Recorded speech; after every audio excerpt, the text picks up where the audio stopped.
अस्सलामुअलैकुम वरहमतुल्लाहि वबरकातुहू। आज हम देखते हैं, कल हमने देखा था कि नमाज के अहकाम के मुतालिक जो अहकाम हैं हम एक ऐसी बुक से सीख रहे हैं जिसमें ग्रामर के बग़ैर अरबी सिखा रहे हैं तर्जमे के साथ। तो हम इसको देखते हैं कि ये किस तरह से हमारे लिए कारआमद हो सकती है। आज इसकी दूसरी क्लास है कुरान पाक की, तो इसमें हम सीखेंगे। पहले हम इसको देख लेते हैं कुरान पाक में कहाँ कहाँ नमाज के मुतालिक अहकामात आए हैं, और उसके बाद उन अल्फाज को हम देखेंगे कि हम उर्दू में कहाँ इस्तेमाल करते हैं और इसमें कौन से ऐसे अल्फाज हैं जो बार बार इस्तेमाल होंगे और कौन से ऐसे अल्फाज हैं जिनको हमने लाजमन याद कर रहे हैं। यानी हमने 65% जो उर्दू में अल्फाज इस्तेमाल होने वाले वो देखने हैं, और फिर हमने देखना है कि 20% कौन से वो अल्फाज हैं जो बार बार रिपीट होंगे, और 15% वो कौन से अल्फाज हैं जिनको हमने याद रखना है। तो आज इस पेज पे देखते हैं कि हमने कौन कौन सा याद रखना है और कौन सा हम बार बार रिपीट करेंगे। तो देखते हैं, औज़ु बिल्लाहि मिनश्शैतानिर्रजीम, बिस्मिल्लाहिर्रहमानिर्रहीम। अल्लाह ताला सूरत निसा आयत नंबर 103 में फरमाते हैं, इन्नस्सलाता कानत अलल मुमिनीना किताबम मअक़ूता, बेशक नमाज मोमिनों पर अदा करना फ़र्ज़ है औक़ात मुकर्रम में। वअमुर अहलका बिस्सलाती वस्तबिर अलैहा, सूरत हा आयत नंबर 132 में 132 में अल्लाह ताला फरमाते हैं, और तू हुक्म कर अपने घर वालों को नमाज का और ख़ुद भी कायम रह इस पर। तीसरी जगह अल्लाह ताला सूरत हा आयत नंबर 14 में बताते हैं, व अक़ीमुस्सलाता लिज़्ज़िक्री, यानी और तू नमाज कायम कर मेरे ज़िक्र के लिए।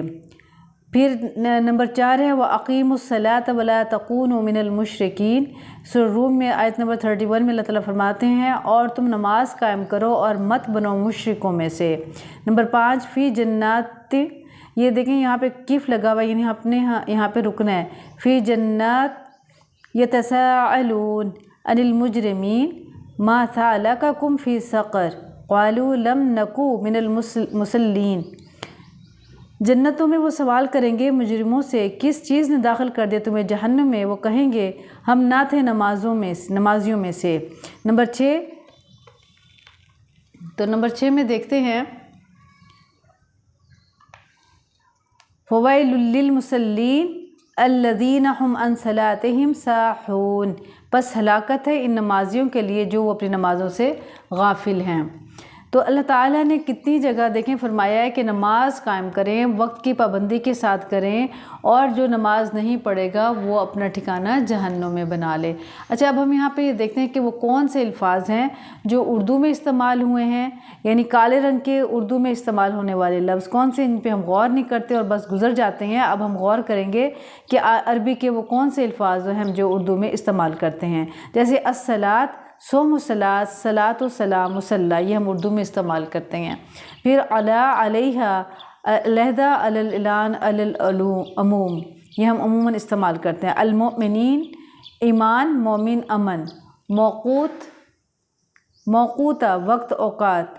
वामुर, अमर, आमर, मामूर। अहलका, अहल-ओ-याल, अहल खाना। वक़ीमु, अक़ीमु, अक़ीमु, यानी क़याम, मुकीम, कायम, हम देखते हैं ये। उसके बाद है लिज़्ज़िक्री, अल्हम्दुलिल्लाह, लिहाजा, ज़िक्र, ज़ाकिर, मज़कूर, तज़किरा। मिन जानिब, मिन हैसुल कौम, अज़हर मिन शम्स। जन्नातिन, जन्नत, जन्नात, जन्नतुल फ़िरदौस, ये वो अल्फाज हैं जो हम उर्दू में इस्तेमाल करते हैं।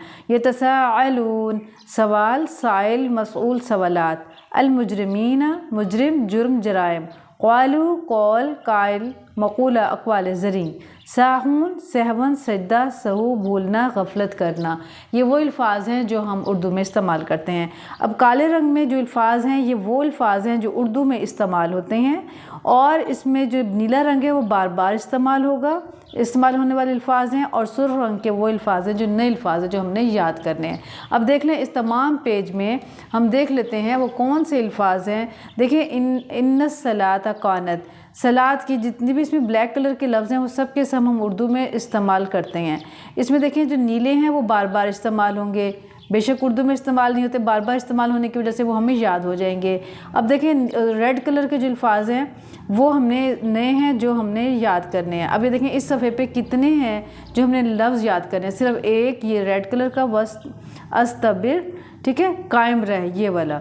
उसके बाद दूसरा लफ्ज़ है सलाका, दाखिल कर दिया, सकर, जहन्नुम, वैलुन, हलाकत है। यानी 3 लफ्ज़ हैं, एक, 2 3 4 लफ्ज़ हैं जो हमने याद करने हैं इस पूरे पेज पे। बाकी लफ्ज़ हमें ऑलरेडी याद हैं। तो वो तमाम अहकाम जो अल्लाह ताला ने कुरान पाक में हमारे लिए दिए हैं, उनमें से जो पहला आज पेज हमने पढ़ा है उसमें दूसरी क्लास में हमने देख लिया कि सिर्फ एक पेज पे 4 लफ्ज़ ऐसे हैं जो हमने याद करने हैं। बाकी तमाम अल्फाज वो हैं जो या तो हमें याद हैं या बार बार रिपीट होंगे और हमें याद हो जाएंगे। तो आपसे गुजारिश ये है कि मेरी अज़ीज़ तालिबात, मेरी अज़ीज़ बहनों, कि वो जो अल्फाज यहाँ अरबी में हमने पढ़े हैं कि वो अल्फाज जो अरबी के हैं लेकिन उर्दू में इस्तेमाल होते हैं, ये हमने नीचे चार्ट देख लिया है।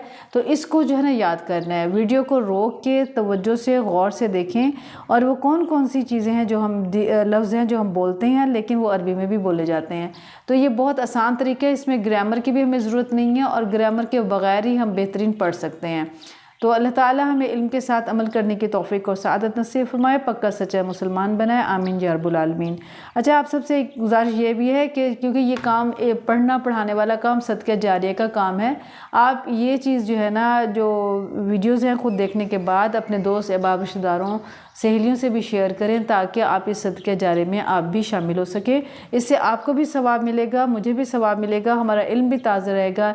इस तरह से कुरान से जुड़ने का एक तरीका है ये। इस तरह से सब को लेकर हमें इकट्ठे चलना चाहिए ताकि इस इल्म के मैदान में हम कामयाबी हासिल कर सकें और सदका जारिया का सबब भी बन सकें।